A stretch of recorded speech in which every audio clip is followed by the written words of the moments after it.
حضرت آدم علیه السلام او د مرګ فرښته. ګرانو ملګرو، حضرت آدم علیه السلام ته 360 کلونو ژوند ورکړل شوی و، په داسې حال کې چې حضرت آدم علیه السلام ژوند 1000 کاله و. هغه ځکه چې کله حضرت آدم علیه السلام په جنت کې ونو، الله تعالی حضرت آدم ته د هغوی د اولاد کومو ته چې نبوت ورکېدونکی و، د هغوی شخصیت او د هغوی عمر حضرت آدم علیه السلام ته واضح کړل. حضرت آدم علیه السلام چې کله د حضرت داود عمر 80 کاله ولید، نو الله تعالی ته یې سوال وکړ: ای الله، زما د ژوند 80 کاله عمر حضرت داود علیه السلام ته ورکړه. او داسې د حضرت آدم علیه السلام دعا قبول شوه. الله تعالی حضرت آدم ته 2 زامن ورکړل، حابل او قابل. مګر د وسوسې، حسد او نفرت له کبله چې کله شیطان د قابل له لاسه حابل ووژل، نو حضرت آدم علیه السلام د ننه څخه مات شو او په تکراري ډول یې الله تعالی څخه سوال کاوه او دعاګانې غوښتلې.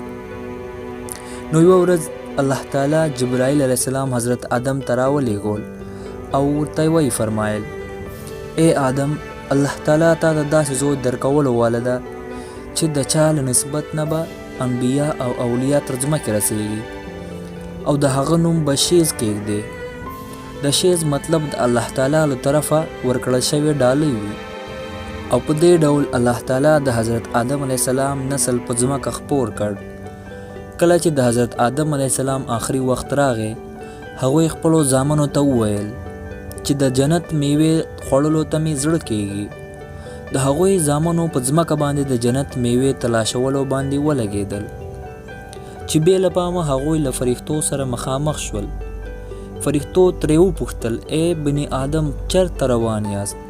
هغوی ورته وویل چې موږ خپل بابا ته د جنت میوه راوړو. هغو فرښتو ورته وویل چې لاړ شئ، ستاسو بابا د کم ورځو میلمه ده. دوی ټول په منډو منډو حضرت آدم علیه السلام ته راورسېدل. حضرت آدم علیه السلام چې د مرګ په بستر پروت د الله تعالی ذکر یې کاوه. په داسې حال کې د مرګ فرښته راغله. کله چې بیبي حوا د مرګ فرښته ولیده، نو په حضرت آدم علیه السلام راتاو شوه چې زه خپل خاوند له ځانه نشم جدا کولی. د الله نبی حضرت آدم علیه السلام وفرمایل: ای حوا، له مانه لرې شه، یو وار مخته هم ستا له قبله له جنت نه ایستل شوی یم.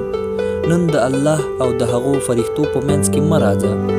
او بیا یې هغو فرښتو ته مخ کړ او ویې فرمایل: ایا تاسو خو هیر نه کړه چې زما عمر 1000 کاله دی او اوس خو زه د 960 کلونو یم؟ نو ملک الموت وویل: ای د الله نبی آدم، تاسو خپله فرمایلي چې ستاسو د ژوند 40 کاله عمر حضرت داود علیه السلام ته ورکړل شي. او د حضرت آدم علیه السلام روح یې قبض کړ. هغوی ته غسل فرښتو وکړ او د هغوی په جسم مبارک باندې د جنت خوشبويي ولګوله.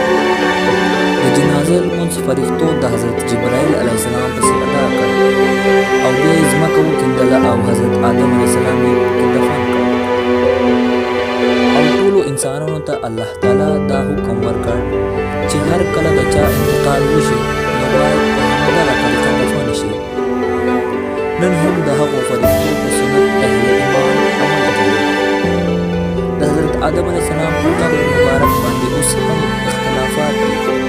یو څو تاریخ پوهان وایي چې د هغوی قبر په سریلانکا کې دی، خو یو څو بیا وایي چې په جبل ابي کبیس، یو څو بیا وایي چې په عراق کې، او یو څو په اند مسجد خریف کې د هغوی قبر مبارک موجود دی.